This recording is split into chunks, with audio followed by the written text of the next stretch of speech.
Kita bermula dengan bidang pertanian moden ataupun vertigasi ni pada November 2012. Okey.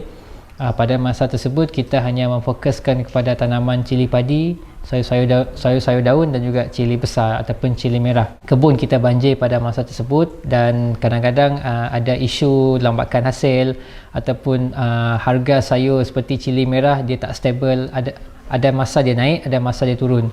Jadi kita mencari satu tanaman dan rezeki kita di sini adalah kita jumpa satu tanaman yang memang ada di negeri Sarawak, iaitu tanaman cili gronong Sarawak kita panggil, ataupun dalam Englishnya kita panggil Sarawak Local Habanero.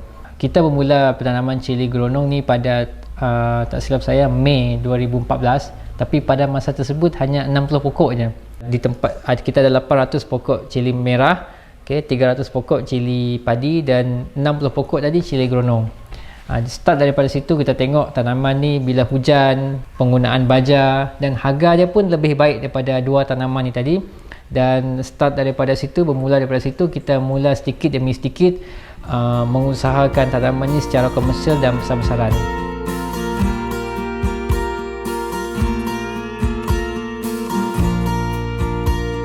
Kita bercerita berkenaan kelebihannya lah, yang mana mengapa kami milih tanaman ini untuk kita fokuskan bermula pada 2014 tadilah. Okey, pertamanya kita tengok dia tahan lasak lah. So tahan lasak ni maksudnya bila kita tanam kat kebun kita, jadi kita kurang aktiviti meracun ni. So automatik kita ada reduce ataupun rendahkan kos pengeluaran. Okey, itu yang pertama. Yang keduanya, walaupun dia berbeza dengan cili padi ataupun cili merah yang sedia ada kat pasar, dia sangat sensitif. Okey. Dan itu yang kedua lah. Yang ketiganya adalah memang kita balik semula kepada cili itu tadi, dia sangat-sangat pedas. Kalau dalam skala pengukuran pedas ataupun Scoville Heat Unit ataupun Scoville Heat Index, cili gronong ni duduk di antara 100,000 ke 350,000, duduk kat situ. So kalau cili padi dia duduk antara 60,000 ke 80,000 unit. So kalau kita nak mudah untuk kita faham, cili gronong ni lebih 6 kali ganda lebih pedas daripada cili padi yang sedia ada dekat pasaran. So kalau kita masak tu, maksudnya kita boleh guna sikit je. Cili ni guna sikit je, tapi dia punya kepedasan tu macam kita guna cili padi ataupun cili merah dalam kuantiti yang sangat banyak. Itu yang kita tengok kelebihan lah tanaman cili gronong ni tadi. Mudah untuk kita faham dan tengok cili gronong ni sebenarnya adalah cili gronong ni dia pun spesies cili seperti yang cili yang kita sedia ada. Cuma membezakan dia adalah pertama rupa bentuk dia sendiri sebab dia berkedut-kedut dan bulat. Okey. Yang keduanya tahap kepedasan dia. Bila kita sebut berkenaan siapa yang boleh makan, semua orang boleh makan. Cuma bagaimana kita orang kata ubah suai, modify ataupun sesuaikan cili ni tadi dengan masakan kita. Kalau sebelum ni mungkin kita gunakan setengah kilo untuk masakan kita punya masak lemak. Yang ni kita mungkin gunakan 100 gram je, contohnya lah. So semua orang sebenarnya cili ni memang sesuai untuk semua golongan. Cumanya macam saya dah kata tadi, kita nak kena sesuaikan dengan masakan kita, kuantiti je, supaya dia tak memudaratkan lah macam tu.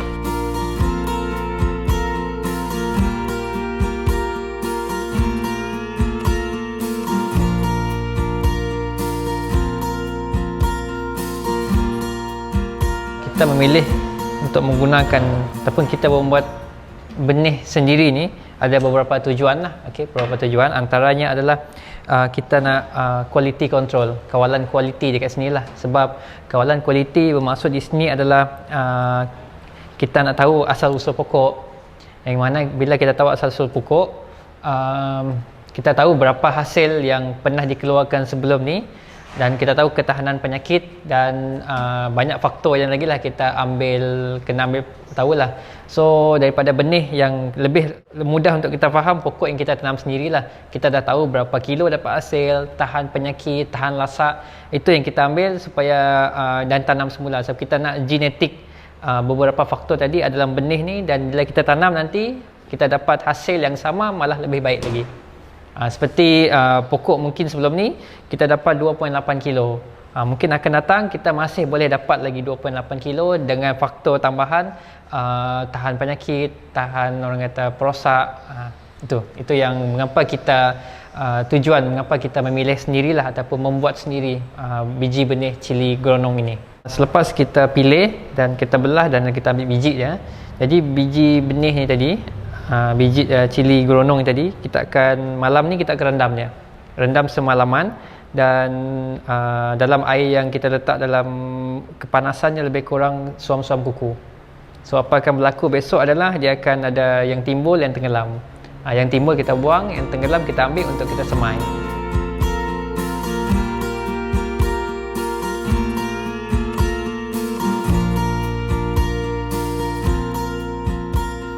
Dari biji benih yang kita pilih, biji benih yang tenggelam dalam air suam-suam tu, itu yang kita akan keringkan dan kita akan tanam dekat tray semai.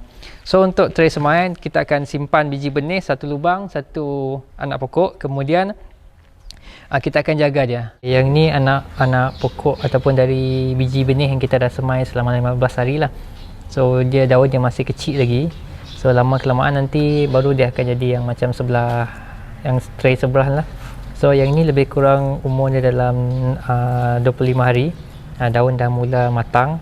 So tambah lagi 15 ke 20 hari baru dia akan jadi macam ni. So yang ni nanti kita akan tanam dia. So kalau kita tengok secara random, secara awak je, dia sihat. Tapi bila kita menanam ataupun kita nak tanam, nanti kita akan pilih yang betul-betul matang. So matang ni lebih kurang dia ada daun besar. Dan jumlah daunnya pun agak banyak, 1, 2, 3, 4, 5, 6, 7. Itu yang kita kira matang lah. Daun-daun macam ni kita kena buang lah, sebab dia boleh bawa penyakit. Okay. So masa memindah nanti, anak pokok yang sihat ataupun yang ketinggiannya sekata yang kita akan tanam. Sebagai contohnya, kalau kita tengok tray ni average dia lebih kurang sejengkal saya lah, tangan saya sejengkal. So yang ni kita akan pilih untuk kita tanam. Manakala yang kecil ni, macam ni kecil kan, yang kecil ni kita akan simpan dan kita jaga dululah untuk mungkin penanaman seterusnya, ataupun kalau ada anak pokok yang mati masa kita menanam dia, yang inilah kita akan gunakan sebagai backup lah, ataupun anak pokok gantian.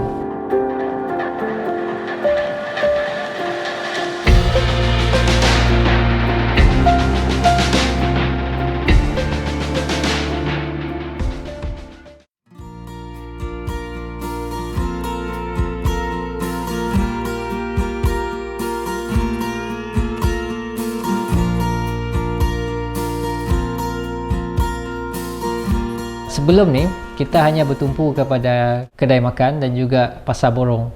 Tapi start daripada PKP hari itu, setengah pasar borong dia tutup. Jadi automatik kita tak dapat nak jual hasil kita.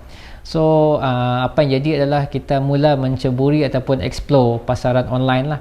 So bila online ni ada yang baiknya adalah kita jumpa lebih banyak potential customer, kedai makan, pengusaha homemade, kadang-kadang dia owner pembuat sambal, kicap pedas dan pelbagai lagi lah.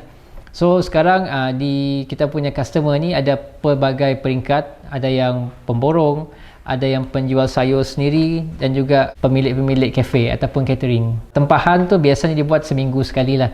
And start daripada situ kita tahu dah data setiap pelanggan ni. Ada certain tempat dia perlu 5 kilo, ada tempat dia perlu 200 kilo, ada tempat 300 kilo, ada tempat 1 kilo. Kita dapat data tersebut dan kita supply ataupun bekalkan mengikut jumlah-jumlah yang data dan yang mereka perlukan tadi, mengikut harga yang kita dah tetapkan.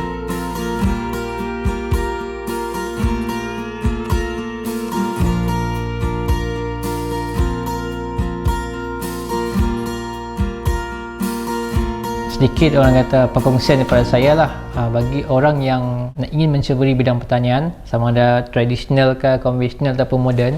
Apa yang saya perhatikan adalah, pertamanya kita kena ada guru ataupun mentor yang sesuai, yang orang kata memang dalam line tersebut yang boleh bagi orang kata hikmat nasihat.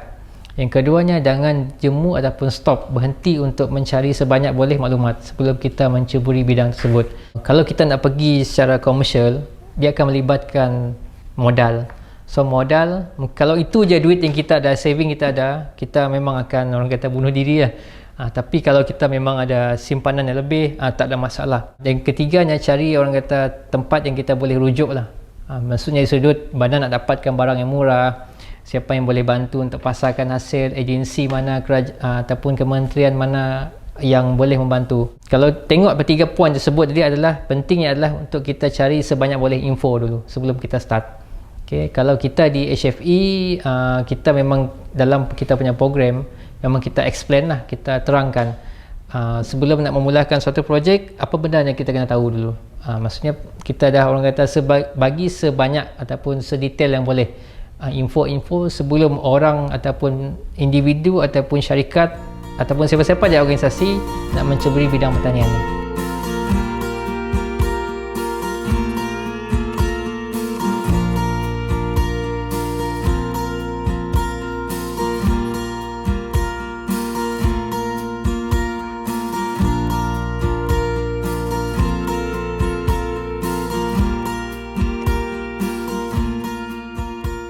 Permulaannya untuk penanaman cili pedas ni, cili geronong ni, asalnya saya bermula dari tahun 2015. Saya mula mempelajari teknik menanam secara vertigasi. So, saya buat di belakang rumah. Permulaannya, saya menanam cili geronong lokal. Bagi saya, apabila saya merasa kepedasan cili geronong ni, saya ingin mencari apa lagi kepedasan daripada ini, dan saya telah mencari melalui internet, dan saya terjumpa dengan cili terpedas dunia, Carolina Reaper. Inilah yang saya buat bermula daripada tahun 2017 saya start menanam. Saya membeli biji benih dari US. So, saya mengorder 3 biji saja dan dikembangkan sehingga sekarang lah benih dia. Untuk comparison dengan lokal geronong yang ada di pasaran kita, dia ada nama dia cili lokal geronong Sarawak atau Scotch Bonnet. Untuk yang kategori ni, tahap kepedasan dia dalam jurang 300,000 ke 600,000 HSU, yang mana kalau dibandingkan dengan cili padi, dia lebih kurang 3 ke 6 kali ganda cili padi. Untuk yang saya tanam, saya ada Trinidad 7 pot, yang itu kahwin antara Bat Jolokia dengan Trinidad. So, Scoville Heat Unit dia dari julat 1.2 juta ke 1.6 juta SHU, yang mana 12 kali ke 16 kali ganda cili padi. Dia dikategorikan sebagai super hot. Dia super hot apabila tahap Scoville Heat Unit melebihi 1 juta atau 10 kali ganda cili padi. Untuk cili terpedas dunia ni, Carolina Reaper, tahap kepedasan dia kalau diikutkan jadual bermula dari 1.6 juta ke 2.2 juta maksimum dia. So, kalau nak dibandingkan dengan cili padi, kepedasan dia 16 kali ganda ke 22 kali ganda daripada cili padi untuk pengetahuan tahap kepedasan dia.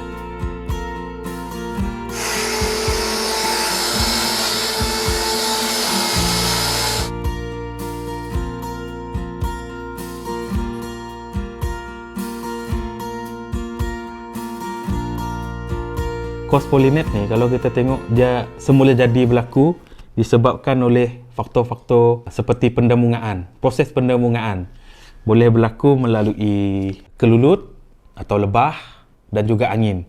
So, untuk mengekalkan ketulinan benih ini, sebaiknya dia ditanam di kawasan yang menyendiri. Untuk satu pokok tu, tak ada pokok lain di sekitar dalam lingkungan 1 ke 2 kilometer macam tu lah. Satu lagi cara adalah kita tanam dalam greenhouse. So, dalam greenhouse kita dapat kontrol pollination dengan angin. Satu kebaikan benih ni, dia special. Dia tidak memerlukan 100% pendabungan daripada luar. Contoh dia dari kelulut. Dia tak perlukan 100% daripada kelulut. Kalau kita tanam pun dalam greenhouse, dia ada self pollination punya factor. Dia boleh self pollinate sendiri asalkan kita lalu je di situ, atau kita buat guna blower lah, automatic guna blower yang angin tu. So, proses pendabungan dia tersendiri boleh berlaku. So, yang ni kebaikan untuk benih ni.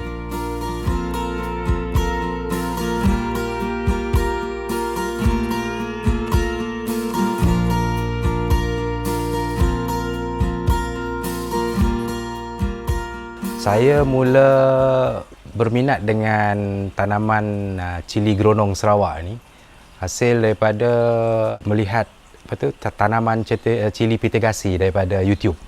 Jadi saya mula terfikir nak cuba cili geronong ni secara tanaman cili pitegasi. Dan tanaman permulaan saya bermula dengan 100 pokok.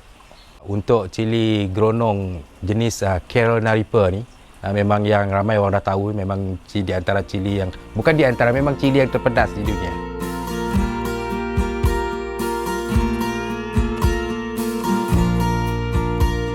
Kalau kita lihat hasil dari segi hasil kalau bercakap dari segi hasil, sebab saya mula memetik buah pada 4 hari bulan 2 hari tu, sehingga 3 hari bulan 3, bermakna sebulan saya dapat memetik 5 kali petikan, dan hasil kalau kita timbang dalam kilogram lah, memang dah dalam 20 kilo macam tu dah.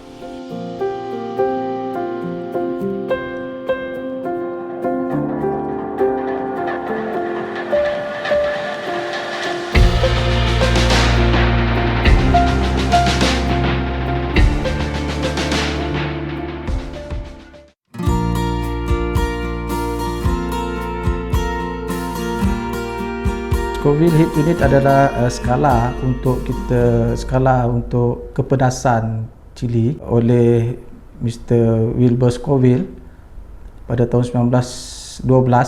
Dia adalah ahli farmasi Amerika pada masa itu. Jadi sebab itu dia ambil sempena nama dia Scoville Heat Unit ataupun SHU. Itu yang kita gunakan sampai sekarang lah untuk periksa skala kepedasan cili. Cili gronong Sarawak ataupun dalam bahasa Sarawak kita kenali sebagai cabi gronong. Cabi gronong sebenarnya kalau nama Inggeris dia adalah habanero ataupun scientific name dia Capsicum chinensis. Dia sebenarnya asal daripada Mexico ataupun Amerika Selatan. Itu pendapat. Ada juga yang mengatakan daripada China. Okey, macam mana dia pandai ada dekat Sarawak? Apa yang kita ketahui ianya sebenarnya kemungkinan dibawa oleh koloni ataupun keluarga Brooke semasa perdagangan di Sarawak. Dan untuk Carolina Reaper adalah satu spesies yang baru, tapi sama spesies dengan habanero, Capsicum chinensis. Cuma dari segi kepedasan, Carolina Reaper adalah lebih pedas, hampir 10 kali ganda daripada habanero ataupun cabi Sarawak. Bila dibawa oleh awal penanaman, itu yang kita rasa daripada perdagangan Asia zaman koloni ataupun keluarga Brooke dulu. Kebanyakan diorang tanam sebagai tanaman untuk makan sendiri. Itu yang saya dipahamkan.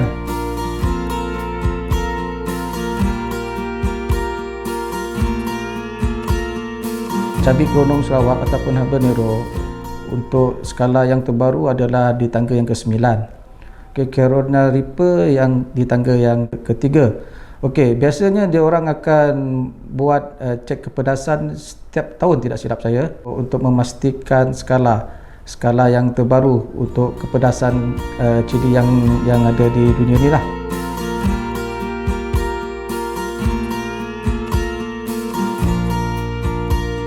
Sebenarnya harapan kita adalah lebih kepada belia-belia yang ada di Sarawak. Sebab kita tahu kebiasaannya apabila kita sebutkan tentang pertanian, kebanyakan belia-belia kita kurang minat sebab biasa dia dalam dia punya fikiran dia akan fikirkan kerja yang melibatkan pertanian adalah salah satu kerja yang low profile, tak glamour satu, kemudian kotor. Di situ kita sebagai pihak jabatan menyediakan penanaman secara moden. Kita dah memperkenalkan Internet of Things sebab belia ni apabila melibatkan Android ataupun melibatkan teknologi, kita dapat menarik minat supaya dia terlibat dengan pertanian. Dari segi pertanian kita dah membuktikan bahawa pendapatan daripada hasil dengan menggunakan teknologi moden ini, pendapatan yang lumayan dalam masa yang singkat, dengan syarat kita mempunyai ilmu. Macam mana ilmu tu ada, itulah kita punya fungsi jabatan. Beri khusus, kita mengajar petani, terutama kali belia-belia, kita involvekan dengan dia orang, kita buka mindset supaya dia tengok pertanian ni salah satu kerjaya yang boleh memberi pendapatan lumayan kepada dia orang. Itu harapan pihak jabatan. Selain daripada itu, jabatan pun perlu peserta-peserta kita ni memperkembangkan ilmu yang kita bagi dengan diorang kepada semua belia-belia yang terdapat di Sarawak. Dan kerajaan negeri banyak sokong pihak jabatan untuk memenuhi keperluan belia-belia itu terutama dari segi pertanian. Sebab tu wujudkan macam-macam agropreneur, wujudkan petani-petani moden, pelbagai kemudahan yang diberi oleh kerajaan negeri Sarawak untuk petani-petani ini, terutama sekali belia-belia yang terlibat secara langsung dengan pertanian. Tunjukkan jalan macam mana diorang nak mulakan, kita dapat menarik minat pihak-pihak belia.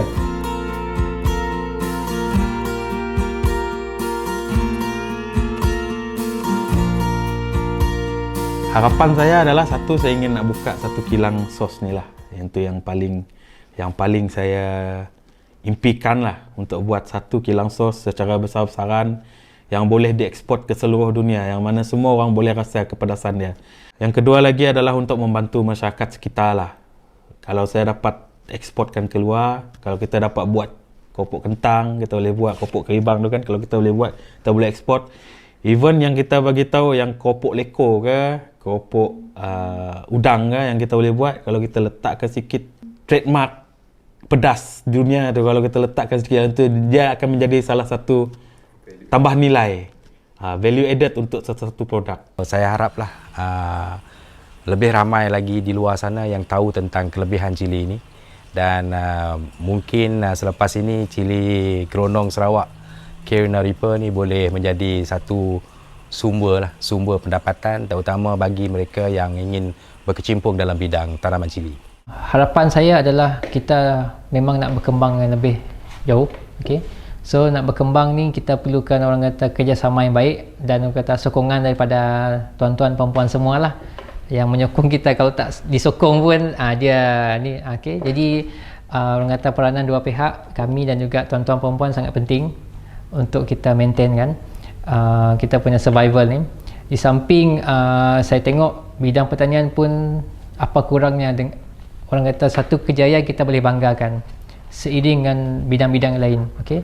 Dan saya orang kata bercita-cita supaya kita punya produk ni malah syarikat kita boleh kita kembangkan sayapnya, kalau boleh ke seluruh Malaysia, dan juga produk kita boleh kita ekspor keluar.